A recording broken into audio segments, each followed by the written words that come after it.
is that they allow the communications to happen using WS security, which is the open security standards for web services. And the nice thing about this is it supports things like message signing, encryption, all sorts of good stuff.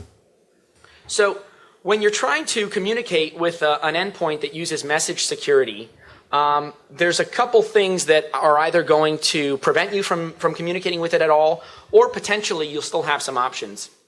The first is figuring out what mode, what type of credentials the service requires.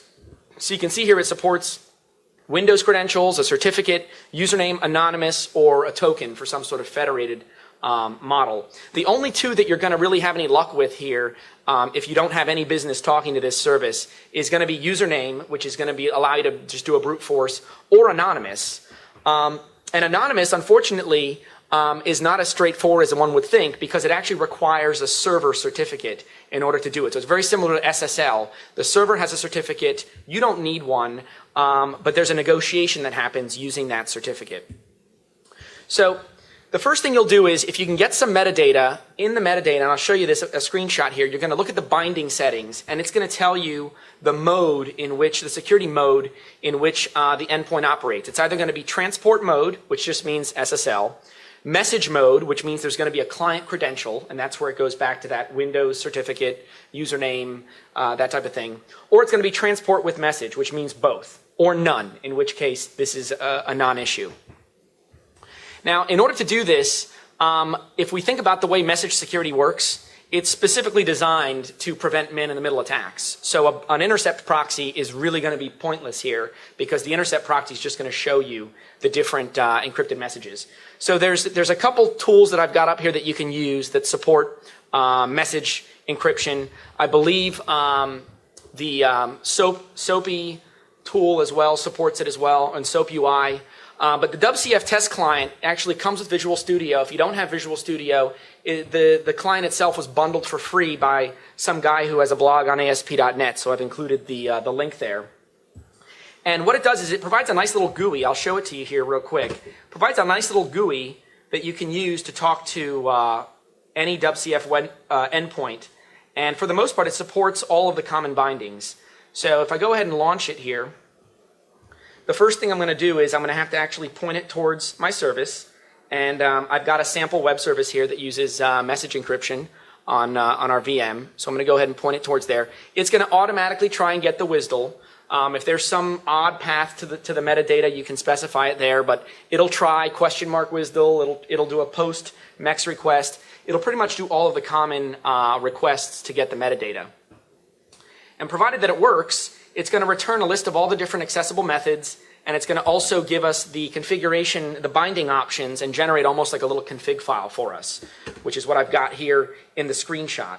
And if you can see it there, the part that we're most interested here is the security mode. So you can see here it's set to message, and then the client credential type under transport. Now this is where it gets confusing. There's going to be a transport credential and a message credential. If transport is not enabled, so it's not transport mode, it's not message with transport, the settings in transport don't matter. So just because it says Windows is the client credentials type doesn't mean we need Windows credentials. It's the message credential that we need, and you can see there the type is none. So we know automatically that we're going to be able to talk to this web service. This is taking a little longer, so I'll just keep going. The other thing to keep in mind is that if you try to then connect to it, chances are, in a lot of scenarios, you're going to get a SOAP fault. And it's going to say that the security negotiation failed. And this is a very misleading error message. What's happening here is, if you know it's using anonymous message encryption, the reason this negotiation is failing is probably because there's something wrong with the certificate. Just like I mentioned before, just like SSL, you need to have a certificate on the server to initiate this whole encryption process. And if it's not signed by a trusted CA, if it's not a valid certificate, this negotiation is going to fail. So luckily, if you go back, and this is a screenshot of the WCF test client, if you scroll down in the metadata somewhere, or in the config the metadata that the WCF client generates, you'll see there that under the client, the endpoint identity node, there's actually an encoded, base 64 encoded certificate. This is actually the public key, the public certificate that you need to have in your trusted people store in order to talk for this negotiation to not fail. So it's really as simple as just cutting and pasting this into a text file, naming it with a .cer extension, double-clicking it, importing it, and then the next thing you know, this error message is going to go away.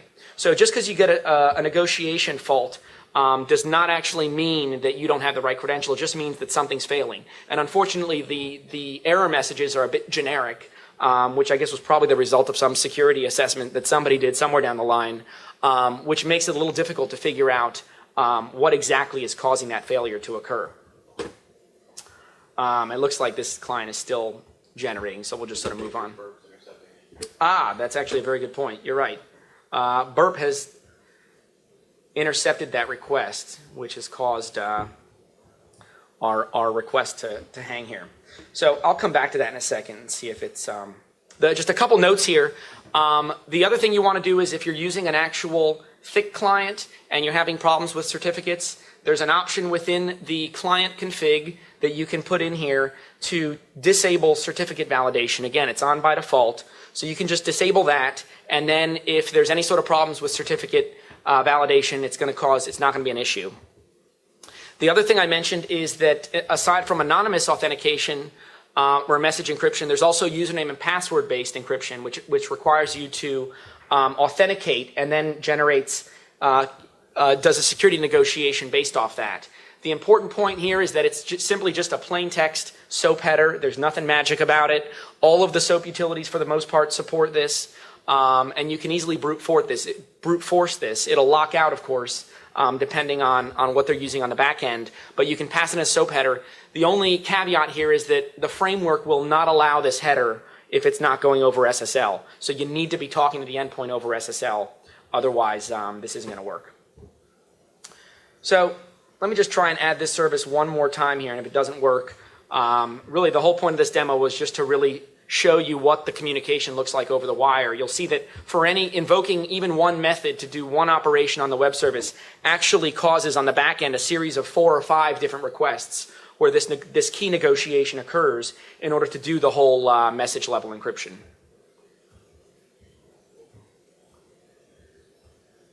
So the last section I had on custom test clients, it's really not that important. The only takeaway here is that, if all else fails, you can always write your own test client.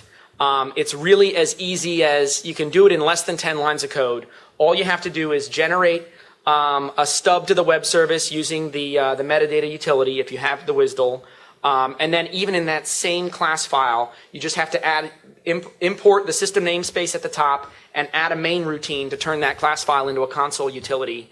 And then you can run it from the command line. And this is an example of just sort of snapping a main method to the end of your interface class and converting that class into a console utility.